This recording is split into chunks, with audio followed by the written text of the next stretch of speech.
Tom, can you start this video letting the audience know who you are along with your title and background?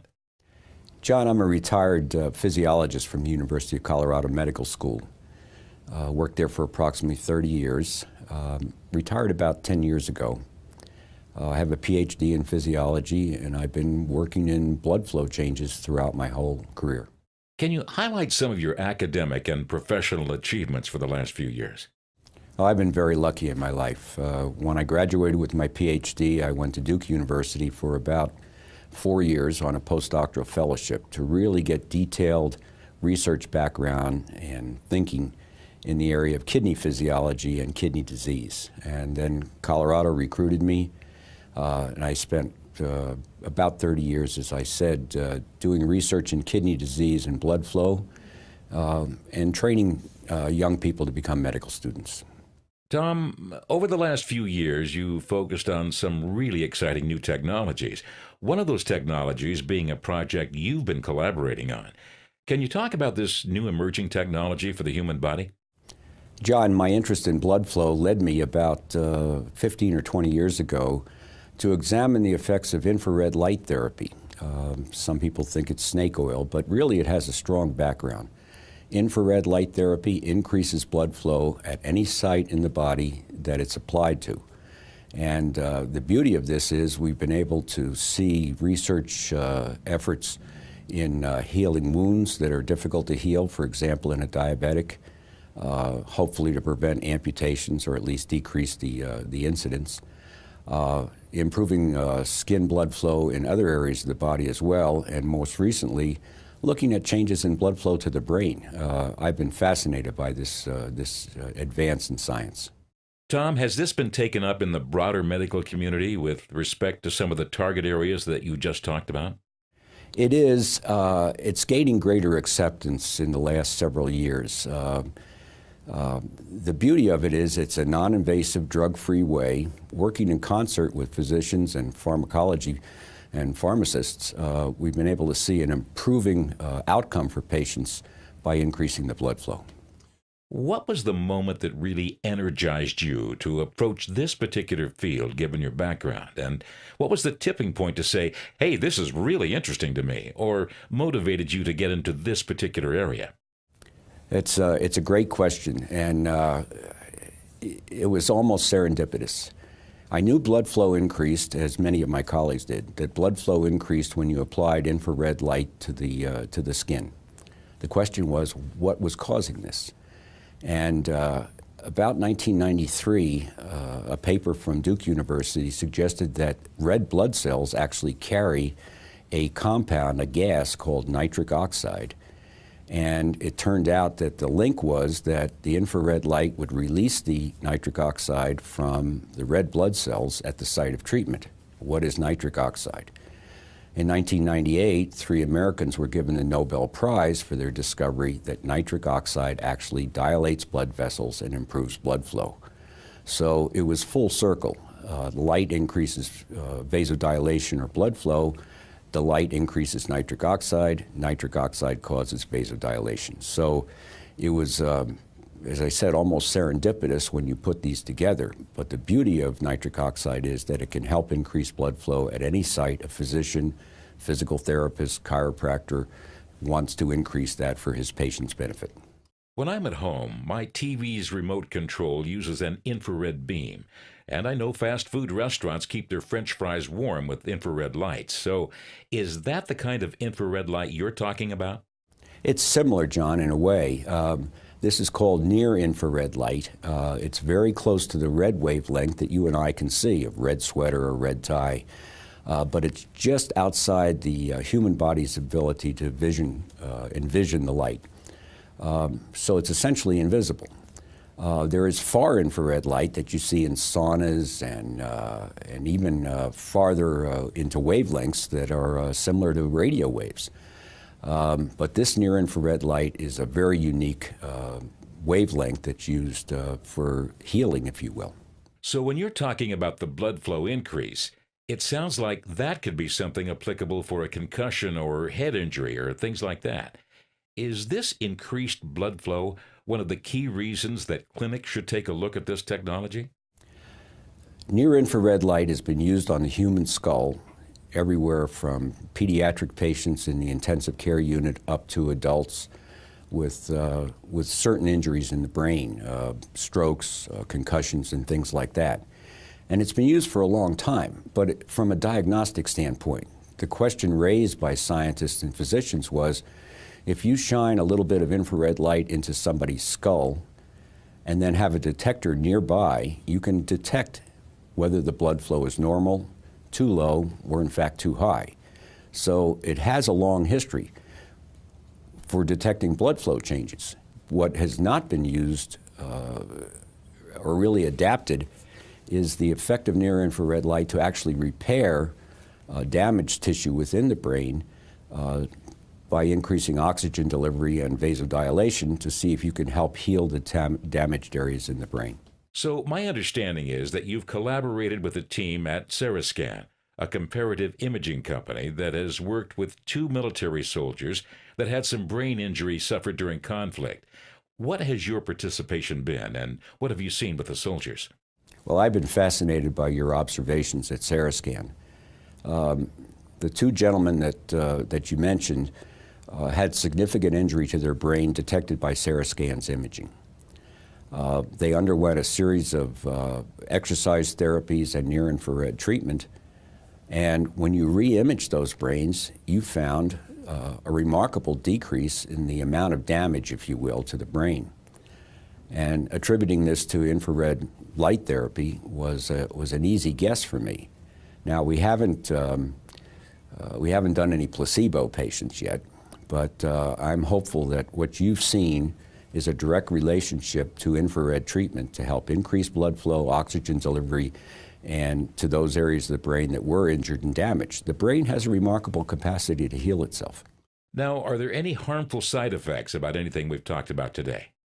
Not really. Infrared light has been used for many different conditions in the human body. So we're really only talking about side effects in regards to what we've discussed today. Is there anything we should be worried about in terms of working with patients and potential side effects? Can you get too much of this?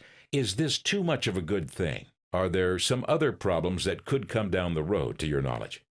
John, really, I don't know of any serious side effects to infrared light therapy. However, I think you and your team are wise to collaborate with radiologists and have an MRI to rule out any potential blood flow changes that might be due to damaged vessels that would cause a bleed, to look for any potential sites of tumors in the brain before we treat with infrared therapy. So you've gone through a series of very careful analysis of these subjects. When we start to treat them with infrared therapy, there shouldn't be any negative side effects. With these characterizations of vessel dilation, it sounds terrific that we could improve blood flow to an area that might be damaged, but do you foresee an ability to team up with other kinds of therapies whereby 1 + 1 might equal 3, such as pairing the dilation caused by the infrared light with some medical devices? Some medical professionals have proposed creative interventions with these injuries. It's a great question. One of the most exciting things that people have used for decades is hyperbaric oxygen therapy. It started out being used in the Navy and for divers for decompression sickness. It turns out that the theory is that if you can put somebody into a hyperbaric oxygen chamber and increase their body's level of oxygen, that tissues that were damaged or injured can heal faster. We're hoping to launch, in conjunction with Cerascan, the use of infrared therapy and hyperbaric oxygen together. And think of it this way. If the blood flow or the blood vessels in a damaged area of the brain are not there, even if you increase hyperbaric oxygen levels in the blood, it's not going to get to the site that it needs to as easily as it might if you could dilate the blood vessels in that area. So the exciting thing is about other interventions in conjunction with infrared light therapy. As I mentioned, some of the drug therapies might actually get to sites where they're needed in the brain. One of the things that was reported by the first two soldiers that began this therapy was that in a relatively short period of time, 2 weeks, both were indicating that they had regained the ability to sleep through the night. Additionally, both soldiers had reported some migraine-like chronic headaches from the initial concussion. However, both also discovered after that 2-week period the headaches seemed to have diminished. The treatment had given them a better quality of life. Do you have any thoughts about that? Well, certainly the headache issue is one that I think I can speak to. Headaches are sort of a painful condition, and nerves in the body and the brain as well need good oxygen in order to function well. Think of a rubber band around your finger. You put it on, leave it on for 10 minutes, it begins to throb and hurt. The message that the brain is getting is that that finger needs more blood flow. So if pain goes down in the first couple of weeks of infrared therapy in these warfighters, it may signify the early event, which is increased blood flow and oxygen delivery to sites in the brain that would otherwise exhibit painful conditions. One of the things that really seemed to surprise the medical profession was the fact that with the first patient, after 9 months when the therapy ended, it seemed to be a treatment that sustained itself. In other words, it looks as if the treatment may have been permanent in nature. Do you have need to be ongoing or a maintenance kind of thing? Or is it a short-term event? In other words, it was fixed and the symptoms will not come back. What are your thoughts around what you saw with the initial patient? Well, I know you're excited, and I am as well, about the what appears to be the sustainability of the therapy. However, I think we have to be cautious at this point. The first patients that were studied were treated several times a week for the first several weeks, and then the treatments dropped off to once a week near the end. The question, obviously, as a scientist I would have is that if we kept up the several times a week treatment all throughout this 12-week period, would we see even a greater improvement in blood flow, a greater sustainability, and down the road, those kind of studies will have to be done, John. Can you give us an idea about the available research that might be out there? And are there any institutions pushing the envelope here with credible studies done or credible published articles? John, there's some exciting things coming out of Harvard, Boston University, even the University of Wisconsin. Those three places have photonic, if you will, institutes in their medical schools and their institutions. They are looking at treatments of using near-infrared light therapy on the brain in areas of concussion and even several warfighters. So what Sarascan and this team is doing here in Denver really parallels what's going on in the Northeast and the Upper Midwest at several prestigious institutions.